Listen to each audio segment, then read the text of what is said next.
చంద్రబాబు ప్రభుత్వం ఏ ముహూర్తాన అధికారంలోకి వచ్చిందో అప్పటి నుంచి నేటి వరకు రాష్ట్ర ప్రజలు పడుతున్న కష్టాలు వర్ణనాతీతం. ఒక పక్క పండిన పంటకు గిట్టుబాటు ధర లేక కొనుగోలు చేసే నాదులు ముందుకు రాక అల్లాడిపోతున్న రైతన్నలు. యూరియా కోసం గంటల కొద్దీ క్యూలైన్లో పడిగాపులు పడినా చేతిలోకి రాని యూరియా.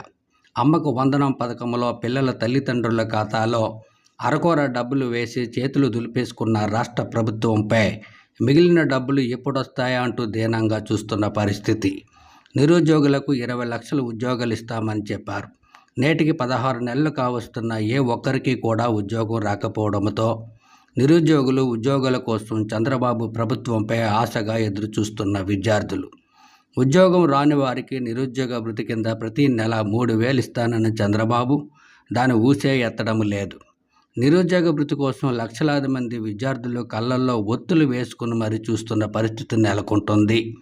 ఇక ఉచిత బస్సు పథకం అధికారంలోకి వచ్చిన వెంటనే మహిళల కోసం ఉచిత బస్సు పథకంపై సంతకం చేసి ఈ పథకాన్ని అమల్లోకి తీసుకొస్తానని అప్పుడు గొప్పగా చెప్పారు. ఇప్పుడు చూస్తున్నాం కదా ఉచిత బస్సు పథకం ఏ విధంగా ఉందో, మహిళలు ఏ విధంగా కొట్టుకుంటున్నారో.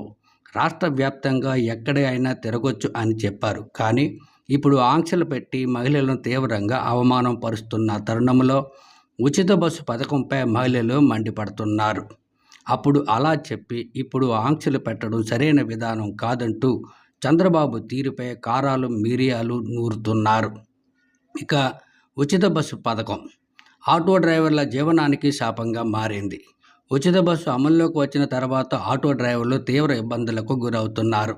తమ కుటుంబాలను పోషించుకోవడానికి నానా కష్టాలు పడుతున్నారు. గతంలో ఆటో సర్వీస్ చేసి ఇంటికి 600 నుంచి 700 వరకు తీసుకెళ్లేవారు. ఇప్పుడు ఆ పరిస్థితి కనిపించడం లేదు. ఇంటికి 1000 రూపాయలు తీసుకువెళ్తే పరిస్థితి నెలకొందని ఆటో డ్రైవర్లు ఆవేదన వ్యక్తం చేస్తున్నారు. ఉచిత బస్సు పథకాన్ని నిలిపివేయాలంటూ డిమాండ్ చేస్తూ రోడ్లపైకి వచ్చి చంద్రబాబు ప్రభుత్వానికి వ్యతిరేకంగా నిరసన గళం విప్పుతున్నారు. ఉచిత బస్సు ప్రయాణం కొనసాగిస్తే ఆటో డ్రైవర్లకి సంవత్సరానికి 30,000 ఇవ్వాలంటూ ఆటో డ్రైవర్లు డిమాండ్ చేస్తున్నారు.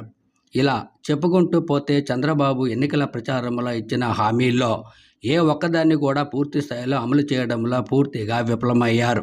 ఇలాంటి తరుణంలో ఏం సాధించారని, ఏం ముఖం పెట్టుకుని సూపర్ 6 హామీలన్నీ నెరవేర్చేశామని, సూపర్ 6 సూపర్ హిట్ అంటూ అనంతపురం జిల్లాలో చంద్రబాబు సారథ్యంలో నిర్వహించిన విజయోత్సవ కార్యక్రమంపై సర్వత్రా విమర్శలు వెల్లువెత్తుతున్నాయి. ఇచ్చిన హామీలను పూర్తి స్థాయిలో నెరవేర్చే వాళ్ళకుంటా ఇలాంటి విజయోత్సవ సభలు నిర్వహిస్తే చూసిన వారు కూడా సరేలే అనుకుంటారు.